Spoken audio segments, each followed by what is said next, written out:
All to Lettuce Edu Tips. എല്ലാ P S C ഉദ്യോഗാർത്ഥികൾക്കും ലെറ്റ്യൂസ് എഡ്യൂ ടിപ്സിലേക്ക് സ്വാഗതം. നമ്മൾ പ്രിപ്പയർ ചെയ്യുന്നത് LDC, LGS, CPO എക്സാമിനേഷനൊക്കെ വേണ്ടിയിട്ടാണ്. പക്ഷെ ഇതിപ്പോൾ LGSകാർ കാണണ്ട, കാരണം ഇംഗ്ലീഷിൻ്റെ പാർട്ടാണ് നമ്മളിവിടെ ഡിസ്കസ് ചെയ്യുന്നത്. അപ്പോൾ നിങ്ങൾ ഈ സമയത്ത് വേറെ എന്തെങ്കിലും പഠിച്ചോളൂ, അല്ലെങ്കിൽ പെൻഡിങ്ങുള്ള ക്ലാസ് ഒക്കെ പഠിക്കാനായിട്ട് ശ്രമിക്കുക. അപ്പോൾ നമ്മളിവിടെ ഇപ്പോൾ ചെയ്യുന്നതെന്ന് പറഞ്ഞാൽ മെയിൻലി LDC എക്സാം എഴുതാൻ പോകുന്നവർക്കും CPOയുടെ എക്സാം എഴുതാൻ പോകുന്നവർക്കും ഒക്കെ വേണ്ട ഇംഗ്ലീഷാണ്. ഇപ്പോൾ പ്രീവിയസ് ഇയർ ക്വസ്റ്റ്യൻ പേപ്പർ നോക്കി പഠിക്കുന്ന രീതിയാണ്. ഇന്ന് നമ്മൾ സെലക്ട് ചെയ്തിരിക്കുന്ന ക്വസ്റ്റ്യൻ പേപ്പർ എന്ന് പറഞ്ഞാൽ സിവിൽ എക്സൈസ് ഓഫീസറുടെ ക്വസ്റ്റ്യൻ പേപ്പറാണ് കേട്ടോ. ഇപ്പോൾ സിവിൽ എക്സൈസ് ഓഫീസറുടെ ക്വസ്റ്റ്യൻ പേപ്പറിൽ നിന്നുള്ള ക്വസ്റ്റ്യൻസ് നമുക്ക് നോക്കാം.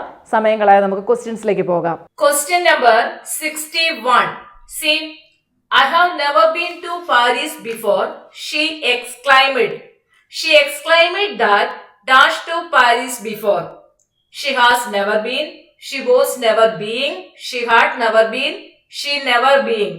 ഇത് കണ്ടപ്പോൾ നിങ്ങൾക്ക് മനസ്സിലായി കാണും.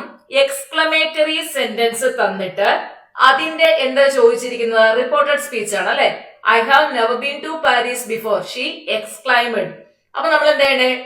എക്സ്ക്ലൈമിന് ശേഷം നമുക്ക് ദാറ്റ് അതൊക്കെ തന്നിട്ടുണ്ട്. ഇവിടെ നമ്മൾ ടെൻസ് ചേഞ്ച് ചെയ്ത് കൊടുത്താൽ മതി. I have never been to Paris ഏതാ വരുന്നത്? പ്രസന്റ് പെർഫെക്റ്റ് ആണ്. അപ്പൊ നമുക്കറിയാം എക്സ്ക്ലമേറ്ററി സെന്റൻസിൽ ഉണ്ടാകുന്ന മാറ്റങ്ങളൊക്കെ നമ്മൾ നേരത്തെ പഠിച്ചിട്ടുള്ളതാണ് അല്ലെ. പ്രസന്റ് പെർഫെക്റ്റിനെ എന്താക്കണം? പാസ്റ്റ് പെർഫെക്റ്റ് ആക്കണം. അപ്പം ഹാവ് നെവർ ബീൻ എന്നുള്ളത് എന്തായി മാറും? ഹാഡ് നെവർ ബീൻ ആവണം. So have never been, I have never been എന്നുള്ളത് എന്തായി മാറും? She had. ഇവിടെ അവളാണ് എക്സ്ക്ലെയിം ചെയ്തേ, അപ്പൊ എന്ത് വരും?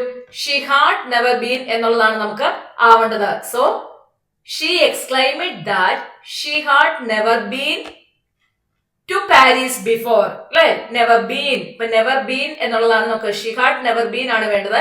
ഹാവ് ബീൻ മാറിയിട്ട് ഹാഡ് ബീൻ വരും. അത്രയേ ഉള്ളൂ, വളരെ സിമ്പിൾ ആണത്. Next, I regret dash you that the event has been cancel. Tell, tells, to tell, telling. ഇവിടെ നമ്മൾ യൂസ് ചെയ്യേണ്ടത് ഇൻഫിനിറ്റീവ് ആണ്. ഇൻഫിനിറ്റീവ് എന്ന് പറഞ്ഞാൽ 2 plus root form of the verb. നിങ്ങൾക്ക് സിലബസിൽ പഠിക്കാൻ തന്നിട്ടുള്ളതാണ് ഇൻഫിനിറ്റീവ് ആൻഡ് ജെറൻഡ്.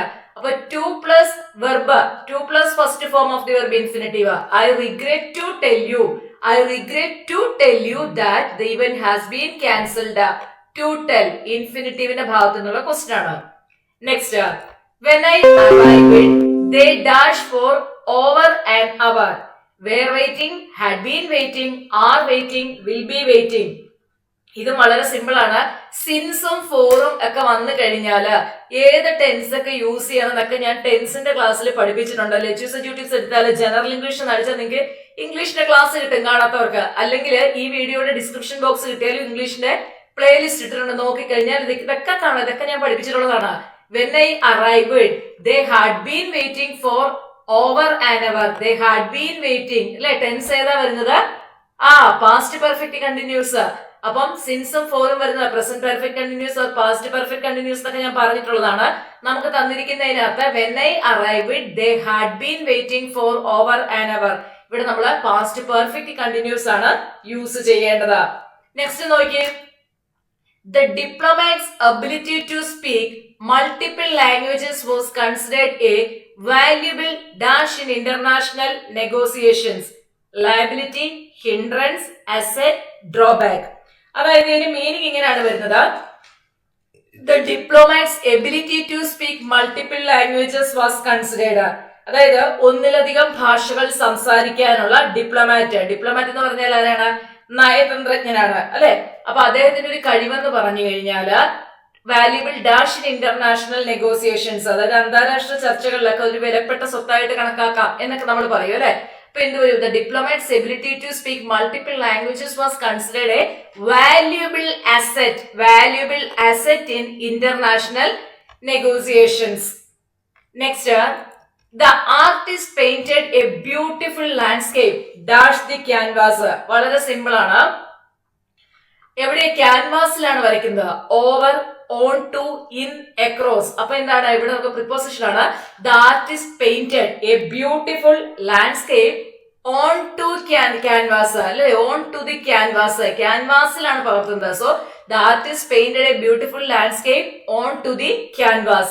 ഇതിന്റെയൊക്കെ നന്നായിട്ട് മനസ്സിലാകണമെന്നുണ്ടെങ്കിൽ നമ്മുടെ പ്രിപ്പോസിഷന്റെ ക്ലാസ് എടുത്ത് കണ്ടാലും മനസ്സിലാവും കേട്ടോ. Next, the negotiations between the two countries finally dash after weeks of discussions and the war began. അപ്പൊ ഇവിടെ പറയുന്നത് the negotiations between the two countries finally dash after weeks of discussions and the war began. Phrasal വെർബാണ്. ഈ phrasal verb എല്ലാം ലെച്ചൂസ് ജുഡിപ്സി നേരത്തെ എഴുതിയിട്ടുള്ളതാണ്. Broke up കാണാത്തവരുണ്ടെങ്കിൽ കാണണം കേട്ടോ. ബ്രോക്കപ്പ് എന്ന് പറയുന്നത് it is the past form of break up. ബ്രേക്കപ്പിന്റെ മീനിങ് എന്താണ്? ഡിസ്പേഴ്സ് ഓർ ഡിസിന്റഗ്രേറ്റ് അല്ലെ, ഡിസിന്റഗ്രേറ്റഡ് അല്ലെങ്കിൽ ഡിസ്പേഴ്സ്, ചിതറുക, ഇതൊക്കെയാണ് ഇത് break up. Broke out is the past form of breakout. Breakout means start or begin suddenly. എന്തെങ്കിലും കാര്യം പെട്ടെന്ന് നമ്മൾ പൊട്ടിപ്പുറപ്പെടുക എന്ന് പറയും അല്ലെ, പൊട്ടിപ്പുറപ്പെടുക എന്നൊക്കെ പറയുന്നത്. Then broke down. ബ്രേക്ക് ഡൗണിന്റെ പാസ്റ്റ് ആണ് ബ്രോക്ക് ഡൗൺ. ബ്രേക്ക് ഡൗൺ, വണ്ടി ബ്രേക്ക് ഡൗൺ ആയി എന്ന് പറഞ്ഞു കഴിഞ്ഞാൽ എന്താ അർത്ഥം? എന്താ ബ്രേക്ക് ഡൗൺ ആയി എന്ന് പറഞ്ഞു കഴിഞ്ഞാൽ stop operating or stop functioning അല്ലെ, പ്രവർത്തനം നിലയ്ക്കുക.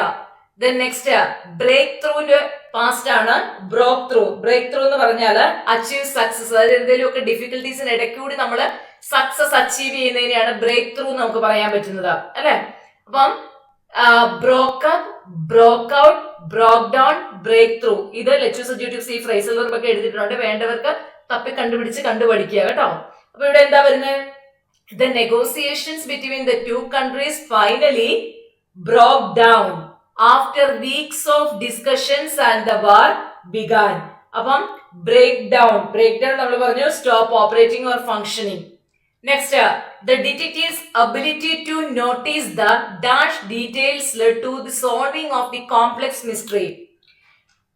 Inconspicuous, salient, then ostensible, conspicuous. ഇപ്പം ആദ്യം നമ്മൾ എന്താണ് ഇൻകൺസ്പിക്വസ് എന്താന്ന് മനസ്സിലാക്കുക. ഇൻകൺസ്പിക്വസ് എന്ന് പറഞ്ഞാല് നോട്ട് ക്ലിയർ, വ്യക്തമല്ലാത്തത്, അതാണ് ഇൻകൺസ്പിക്വസ്. സെർലിയൻ നിങ്ങൾക്കറിയാം, salient features of Indian constitution എന്നൊക്കെ നമ്മൾ അല്ലെ. Salient means important. Then ostensible means apparent, പ്രത്യക്ഷമായ, പ്രത്യക്ഷത്തിൽ എന്നൊക്കെ പറയില്ലേ. Then conspicuous means clear. Inconspicuous not clear, conspicuous clear. ഇപ്പൊ ഇവിടെ നോക്കിയേ, the detective's ability to notice the dash details led to the solving of the complex mystery. The detective's ability to notice the salient details led to the solving of the complex mystery. Then next നോക്കാം. The bargains between the two companies reached a dash when they failed to agree on the terms of the partnership. The bargains between the two companies reached a dash when they failed to agree on the terms of the partnership. നോക്കൂ, turning point. ഒരു turning point എന്ന് പറയുമ്പോൾ നമ്മൾ എന്താ പറയുന്നത്? ഇപ്പം എന്റെ ജീവിതത്തിൽ ഒരു ടേണിംഗ് പോയിന്റ് ആയിരുന്നു അത്, അല്ലെങ്കിൽ അവന്റെ ലൈഫിൽ ഒരു ടേണിംഗ് പോയിന്റ് ആയിരുന്നു നമ്മൾ പറയല്ലേ. ടേണിംഗ് പോയിന്റ് എന്താണെന്ന് നിങ്ങൾക്കറിയാം, ഒരു വഴിത്തിരിവായിരുന്നു എന്ന് പറയും. ഡെഡ് എൻഡ് എന്ന് പറഞ്ഞു കഴിഞ്ഞാല് ഇപ്പൊ നമ്മളൊരു പാസേജോ അല്ലെങ്കിൽ റോഡോ എന്തെങ്കിലും ഉണ്ടെന്ന് ഇരിക്കട്ടെ, ഒരു പാസേജ് അല്ലെങ്കിൽ റോഡ് ആവാം. അപ്പൊ ഇത് end of a road or passage from which no exist is possible. പക്ഷെ അവിടെ എന്താണ്, അവിടുന്ന് ഒരു പാസേജ് അല്ലെങ്കിൽ ഒരു റോഡിലൂടെ നമ്മൾ പോകുന്നു, പക്ഷെ അങ്ങ് ചെന്ന് കഴിഞ്ഞാൽ എക്സിറ്റ് ഇല്ലാത്ത രീതിയിലുള്ള ഒരു പാസേജ് അല്ലെങ്കിൽ റോഡ് എന്നൊക്കെ പറയുന്നത് നമ്മൾ പെട്ടു, അതാണ് എന്താ ഡെഡ് എൻഡ്. ഗ്രീൻ ലൈറ്റ് നിങ്ങൾക്ക് അറിയാം, നമ്മൾ ട്രാഫിക്കിലൊക്കെ അറിയാം, നമുക്ക് ഗ്രീൻ ലൈറ്റ് വരുമ്പോ എന്താണ്, നമുക്ക് പെർമിഷൻ കിട്ടുവാണ് പോകാനായിട്ട്. അപ്പം give permission to summon to do something അല്ലെ, എന്തെങ്കിലും കാര്യം ചെയ്യാനായിട്ട് ഒരാൾക്ക് ഒരു പെർമിഷൻ കൊടുക്കുവാണെങ്കിൽ നമുക്ക് ഗ്രീൻ ലൈറ്റ് പറയാൻ പറ്റും. Last straw. അപ്പൊ നമ്മൾ ഈ ലാസ്റ്റ് സ്ട്രോ എന്ന് പറഞ്ഞു കഴിഞ്ഞാല് ഒരു ബ്രേക്കിംഗ് പോയിന്റ് ആണ് എന്താ ലാസ്റ്റ് സ്ട്രോ. ഇപ്പൊ ഇവിടെ എന്താ വരുന്നത്? The bargains between the two companies reached a dead end when they failed to agree on the terms of the partnership. അപ്പൊ പാർട്ട്ണർഷിപ്പ് ടേംസിൽ അവര് എന്താണ് എഗ്രി ചെയ്യാൻ, അതായത് on the terms of partnership, പാർട്ട്ണർഷിപ്പിന്റെ പേരിൽ അവരെന്ത് ചെയ്യുന്നില്ല, ഫെയിൽഡ് ടു എഗ്രി അല്ലെ, എഗ്രി ചെയ്യാനായിട്ട് പരാജയപ്പെട്ടു എന്ന് പറയുമ്പോൾ നമുക്ക് ഇവിടെ ഏതാ വരുന്നത്? ഡെഡ് എൻഡ് ആണ് വരുന്നത്. ഡെഡ് എൻഡ്, സോറി ഞാൻ ചെയ്തപ്പോഴത്തേക്ക് എല്ലാം കൂടി ആയിപ്പോയി. ഡെഡ് എൻഡ് എന്നുള്ളതാണ് കേട്ടോ വരുന്നത്. ഒന്ന് നോക്കിയേക്കുക. അപ്പൊ നിങ്ങൾ ഈ അറിയത്തില്ലാത്ത കാര്യങ്ങളൊക്കെ ഒന്ന് എഴുതി വെക്കുന്നത് നല്ലതായിരിക്കും ഇതിന്റെ meaning. Next 69 question PSC delete ചെയ്തതാണ്, അതുകൊണ്ട് തന്നെ ഞാനിത് വായിച്ച സമയം കളയുന്നില്ല.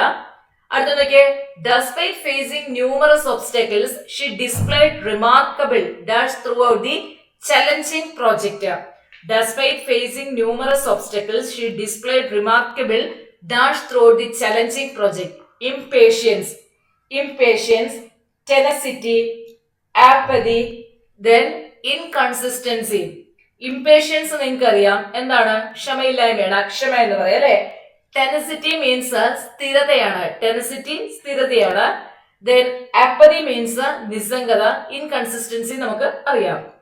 അപ്പൊ despite facing numerous obstacles, she displayed remarkable tenacity throughout the challenging project. അപ്പൊ അത്ര ഈസി ആയിരുന്ന ക്വസ്റ്റ്യൻ ഒന്നും അല്ല ഇത്.